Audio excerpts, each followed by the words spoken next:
Hi friends, Crystal here from Homemaking on the Homestead, and today I am going to be showing you how to can vegetable broth and bone broth. I made both my bone broth and my veggie broth in my Instant Pot. Below I have linked another video that I made showing you more detail on how to make bone broth in the Instant Pot. If you don't have an Instant Pot, you could do it on the stove or you could do it in the crock pot.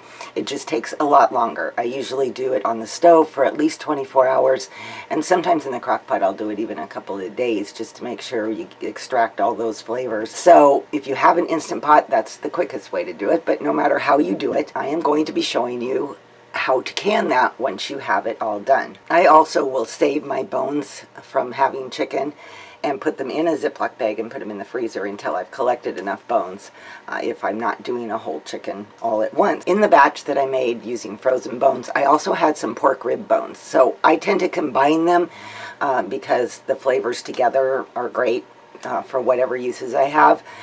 You can do this all with chicken, or you can combine them. The basics for canning it all is the same, whether it's bone broth or vegetable broth. Okay, let's get at it.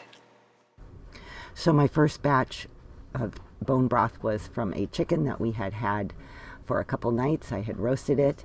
I put it in the Instant Pot with about 6 cups of water and let that cook for an hour. I let that cook for an hour on manual, and when it was done, I let the pressure come down on its own, and there is my broth. And then I strained it out, and for this batch, I just put it into the refrigerator because I wasn't ready to can that day. The next day, I repeated it with a bag of bones that I had in the freezer that I had saved for this purpose. I did the same thing, put 6 cups of water into it, some salt, and I let that cook for an hour as well.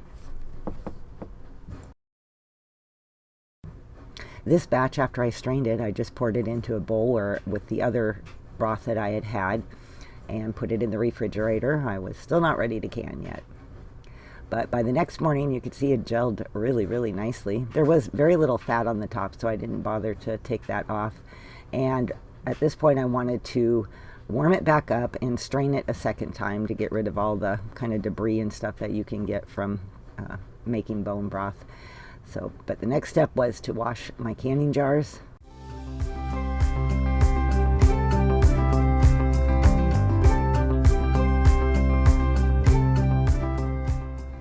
Once that was done, it was time to move on to the veggie broth. I had some old carrots, some zucchini that was getting soft, a sweet potato that had been sitting around too long, and that's what I love about making veggie broth, is that you can use the ends and the pieces. I put the peels, no matter what, I just kind of throw everything in there. And I was looking to get about a gallon's worth of vegetables. I also added a bag of broccoli frozen that had been in my freezer for quite a while, and then I figured, okay, I had plenty of vegetables now. If you don't have a lot, you can also freeze them and save them up until you have about a gallon, and then make your broth. I added all that into my Instant Pot. And as you can see, it definitely filled it up. I'm kind of pointing to the max line there at the top. So I had my Instant Pot completely full. I put 8 cups of water in there and a tablespoon of salt. Now for this batch, I only cooked it for 30 minutes, and that was plenty. I had some nice broth when it was done. At this point, my bone broth had heated up, and I strained it through a finer mesh strainer, and you can see kind of all the grit and stuff that you can still get with bone broth, which is why I wanted to strain it out a second time. I put that back in my pot so that it could continue to heat up. I also put my jars into my oven, and at that point, my veggie broth was ready to be strained out.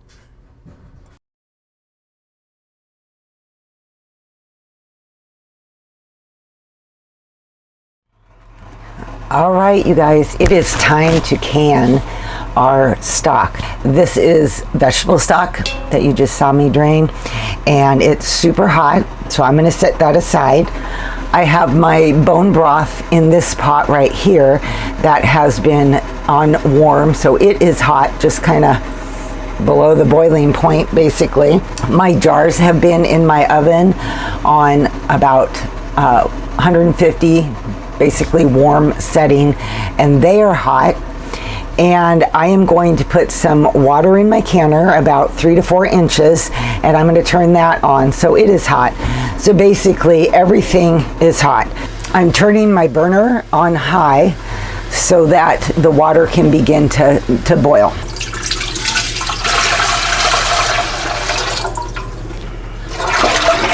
That was about 12 cups of water, and I have about 3 to 4 inches in my canner right now. While that's coming to temperature, I'm going to get my lids prepared. And basically, I'm just putting them in this pan, this baking dish, because it holds them well. And I'm going to cover them with boiling water. You don't want to boil them, just cover them with some boiling water. I'm not sure exactly how many jars I'll end up with. I'm thinking maybe about 14, but we'll see. So they're just going to sit until I'm ready to use them. I've already washed my rings, so they're ready to go. This is the rack that sits at the bottom of the canner, because you don't want the jars directly on the heat. I'm going to start with the vegetable broth, mostly because it's just right here. Since I salted the broth, I am not going to add any extra salt.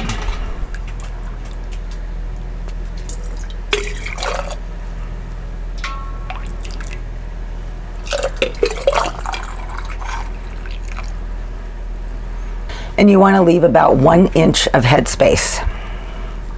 That means from where your liquid is to the top of the jar, you want that to be about 1 inch.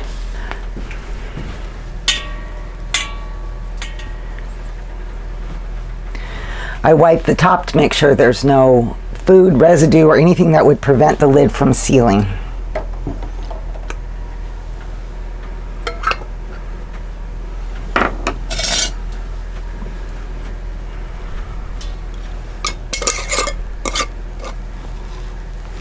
And you put the lid on finger tight.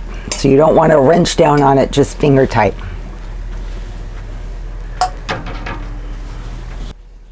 And I am going to now just continue to fill up the jars until I have no more broth.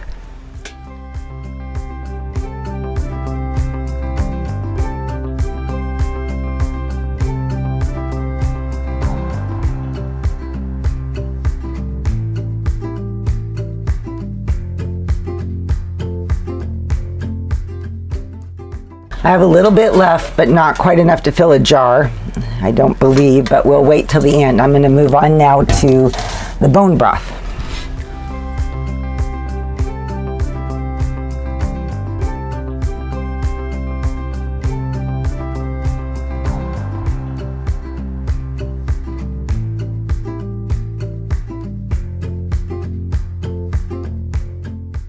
The bottom of the canner is got all the jars it can hold. That's 1, 2, 3, 4, 5, 6, 7, 8. I have a second canner rack that comes from an older canner that I have, and I am going to set that on top so that I can put the rest of the jars on top of that. I have just a tiny bit of stock left, but I don't want to waste that, and I have some vegetable stock. I am going to combine those together. If it doesn't fill the whole jar, I'm going to add water to fill it up. Since I'll probably be using these to make soup or gravy, I can adjust the seasonings at the time, so it being a little bit more weak in flavor isn't going to cause any problems.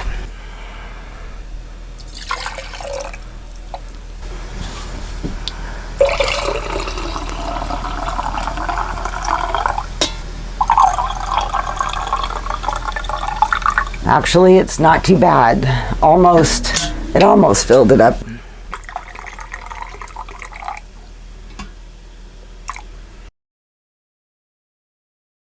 All right, that gave me 3 on the top. So I ended up with 11 pint jars, and that's great. I figure a pint jar is pretty much equal to like a can of chicken broth or any kind of broth that I would buy. So this will be perfect for gravies and soup and that type of stuff. The next thing is to put the lid on. So I have washed this, but it's been a while since I've used it, and so sometimes the seal can end up being just a little bit dry feeling. It makes it hard to move on the canner. So what I usually do is take a little bit of oil, and I've got some olive oil here that I'm using, and I just lightly rub that around the seal so that it makes it easier to put the lid on. Okay, it is now time to put the lid on.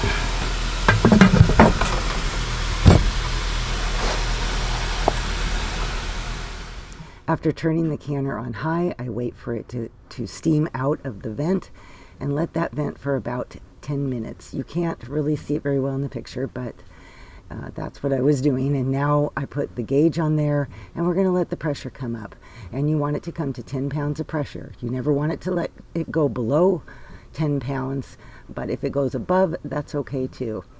Once it's at 10, I start my timer, 20 minutes for pints, 25 minutes for quarts.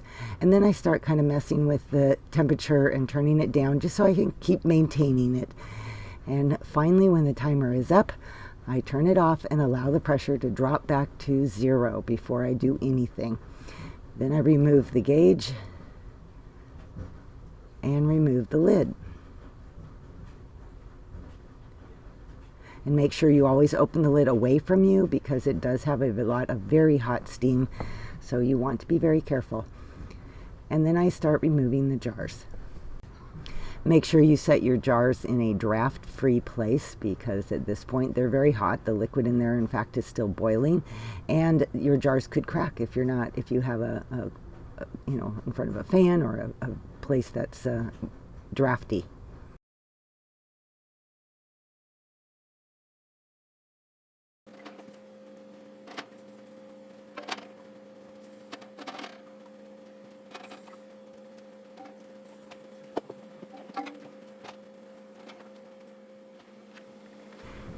And at this point, I just leave my jars undisturbed for at least overnight into the next day.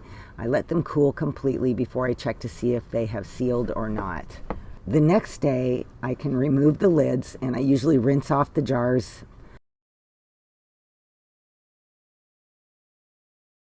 In this particular batch, I had one that did not seal, so I just put it in the refrigerator to use it right away. And there were my 10 jars ready to be put on the shelf. Thank you for watching my video. I hope you found it helpful. If you have any questions, you can put those below in the comments. If you like this video, don't forget to give it a thumbs up. And if you haven't subscribed to my channel and you like my content, would you consider subscribing? That means a lot to me. I appreciate it. Alrighty, I'll see you all next time. Bye-bye.